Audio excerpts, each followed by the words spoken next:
Lehenik eta behin eskertu hona etorri izana eta gaurko, nik uste agurra baino gehiago gero arte izango litzakela, Unatek esan berri zuen agur hori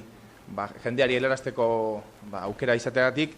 Gure aldetikan, Rafak esan du moduan, eskerrak emateko besterik ez daukagu. Eskerrak, ze azken finean, eramandulako alde batetik basketin eta beste aldetikan nola ez Euskadi, munduan zehar eta munduko txapeldun ere izatea lortu zuen 2011an, eta gian, gaizki ohituta gaudez,